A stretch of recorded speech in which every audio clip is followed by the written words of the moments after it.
அறுபடை வீடு கொண்ட திருமுருகா, திருமுருகாற்று படை தன்னிலே வருமுருகா.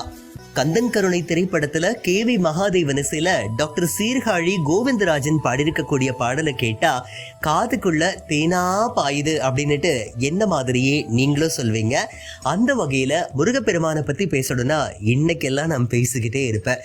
குறிப்பா ஒரே ஒரு சொட்டு வியர்வை துளி அந்த பரம்பொருளாகிய முருகப்பெருமான் உடம்புல இருந்து வரக்கூடிய அந்த வியர்வை துளியை நம்ம குடிச்சிட மாட்டோமா அப்படின்னு சொல்லிட்டு தவமா கிடக்கக்கூடிய பக்தர்கள் கொஞ்சம் நெஞ்சம் கிடையாது, கோடிக்கணக்கான பேர் அப்படின்னு சொல்லலாம்.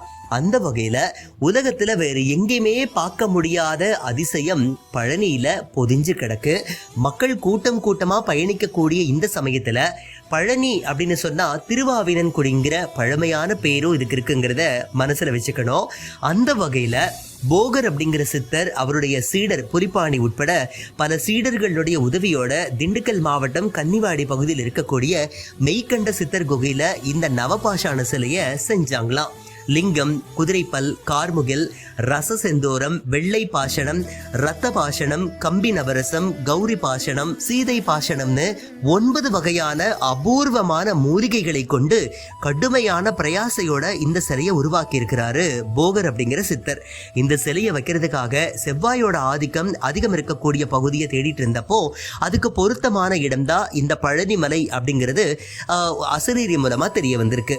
அதுக்கப்புறம் தான் போகர் இந்த சிலையை பழனி மலை மேல பிரதிஷ்டை பண்ணினதா வரலாறுகள் சொல்லுது. நவபாஷாணம்ங்கிற இந்த தண்டாயுதபாணி சிலையோட பிரதான அம்சம் ராத்திரி முழுக்க வியர்வை வந்துட்டே இருக்குமா. அதுதான் இந்த நவபாஷாண சிலையோட சிறப்பம்சம்னு சொல்றாங்க. அந்த வியர்வை பெருக்கெடுத்து ஆறா ஓடும். அந்த ஒவ்வொரு வியர்வை துளிலையும் அறிவியல மிஞ்சக்கூடிய மருத்துவத்தன்மை இருக்குன்னு சொல்றாங்க. அதனாலதான் இங்க தினந்தோறும் ராக்கால பூஜை சமயத்துல இந்த சிலை முழுசுமா சந்தனம் பூசப்படுது. அதுக்கப்புறம் சிலைக்கடியில ஒரு பாத்திரமும் வச்சிருவாங்களாம்.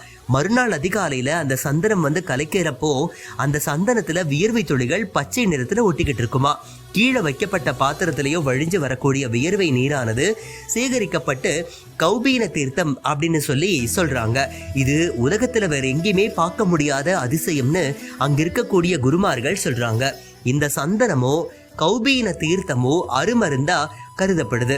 அதனாலதான் இதை பிரசாதமா பெறணும் அப்படிங்கிறதுக்காக விவரம் தெரிஞ்சவங்க நூத்துக்கணக்கில் காலையில 4 மணிக்கெல்லாம் கோவில்ல குவிஞ்சிருவாங்களாம். கிமு 500 இருந்தே இந்த மலையை சுத்தி இருக்கக்கூடிய பகுதிகளில் மக்கள் வாழ்ந்ததுக்கான தடயங்கள் கூட கிடைச்சிருக்குதா அகழாராய்ச்சியில. சங்க கால இலக்கியங்கள்ல பழனியை பத்தியோ பழனியை ஆட்சி செய்த மன்னர்கள் பத்தின குறிப்புகளும் இருக்கு. இந்த ஊரோட பழமையான பெயர் பொதினி அப்படின்னு கூட சொல்றாங்க. இந்த பகுதியை ஆவியர் குடியை சேர்ந்த வேள் ஆவிக்கோ பெரும்பேகன் அப்படிங்கிற மன்னர் ஆட்சி பண்ணதுக்கான வரலாற்று சுவடுகளும் கிடைச்சிருக்கு. அப்புறம் இந்த பகுதியில ஆவியர் குடி அப்படின்னு தனி இன குழுவினர் அதிகப்படியான மக்கள் இங்க இருந்திருக்காங்க. அதனாலதான் அவர்களுடைய தலைவன் ஆவியர் கோமான் அப்படின்னு பெயர் பெற்றாராம். அதனாலதான் ஆவி நாடு அப்படின்னும் பின்னாள்ல வைக்காவூர் நாடு அப்படிங்கிற பெயர்லயும் அழைக்கப்பட்டு வந்திருக்கு. இன்னைக்கும் இந்த ஊருக்கு நடுவில் பாத்தீங்கன்னா ஒரு குளம் இருக்கு. அதை வையாபுரி குளம் அப்படின்னு சொல்றாங்க.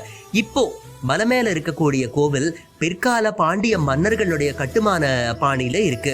கிபி 9ஆம் நூற்றாண்டுல சேர மன்னர்கள்னால கோயிலுடைய திருப்பணிகள் தொடங்கப்பட்டதா வரலாறுகள் சொல்லுது. கோவில் கருவறையில வடபுற சுவர்ல பாத்தீங்கன்னா சடையவர்ம வீரபாண்டியன் கல்வெட்டு கிபி 13ஆம் நூற்றாண்டுல கட்டப்பட்டிருக்கலாம்னு சொல்லப்படுது. கருவறை சுவர்கள்ல இருக்கக்கூடிய 4 கல்வெட்டுகள்ல ஒண்ணு கிருஷ்ணதேவராயர் காலத்தை சார்ந்ததுனோ கிபி 1520, அதாவது இந்த கல்வெட்டுல தான் ஸ்ரீ பழனிமலை வேலாயுத சுவாமி அப்படிங்கிற பெயர் இடம் பெற்றிருக்கு. மற்ற கல்வெட்டுகள் இங்க இருக்கக்கூடிய மூதவரை இளைய நயினார், அதாவது சிவபெருமானின் இளைய மகன் அப்படின்னே சுட்டிக்காட்டுது. விஜயநகர மன்னர் மல்லிகார்ஜுனர் காலத்துல, அதாவது கிபி 1446ல அவரோட பிரதிநிதியா அன்னமராய உடையார் அப்படிங்கிறவரு இந்த பகுதிக்கு நிர்வாகியா இருந்ததுக்கான சான்றுகளும் இருக்கு. அந்த காலத்துல 3 சந்தி கால பூஜைக்கும் திருவமுது, நந்தாவிளக்கு, திருமாலை, திருமஞ்சனம் சாத்துறதுக்கான செலவுகளுக்காக ரங்கமங்கலம் அப்படிங்கிற ஊர் நன்கொடையா வழங்கப்பட்டிருக்கு. இந்த ரவிமங்கலத்துல கிபி 9ஆம் நூற்றாண்டை சேர்ந்த முற்கால பாண்டியர் கால பாடல் பொறிக்கப்பட்ட கல்வெட்டு ஒன்றும் கண்டுபிடிக்கப்பட்டு இப்போ அந்த கல்வெட்டு பழனி அருங்காட்சியகத்துல வைக்கப்பட்டிருக்கு. இந்த பழனிமலை கோவில்ல தினமும் 6 கால பூஜைகள் நடக்குது. ஊருக்கு வடமேற்கு பகுதியில பெரியநாயகி அம்மன் கோவிலும் ரொம்ப பிரசித்தி பெற்ற பழமையான கோவிலா திகழ்ந்துட்டு இருக்கு. தமிழ்நாட்டிலேயே ரோப்கார் விஞ்ச் அப்படின்னு சொல்லக்கூடிய மலை இழுவை ரயிலோ பக்தர்களுடைய வசதிக்காக இங்க மட்டும்தான் இருக்குங்கிறதையும் நாம மனசுல வச்சுக்கணும். அறிவியல் விஞ்ஞானம் ஒரு புறம் வளர்ச்சி அடைஞ்சாலும் கூட அதையும் தாண்டி ஆன்மீகமும் வளர்ந்துட்டு இருக்கிறதுக்கு இங்க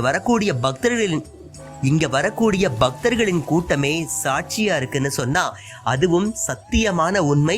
அதுவும் எல்லாம் வல்ல அந்த ஸ்ரீ பால தண்டாயுதபாணியின் மேல உண்மைன்னு சொன்னா அதையும் நாம ஏத்துக்கிட்டு தான் ஆகணும். அதனால அறுபடை வீடு கொண்ட திருமுருகனுடைய சாட்சியா எல்லாரும் எல்லாம் பெற்று வாழணும்னு நானும் வேண்டுதலை வச்சுக்கிறேன். ஓம் முருகா.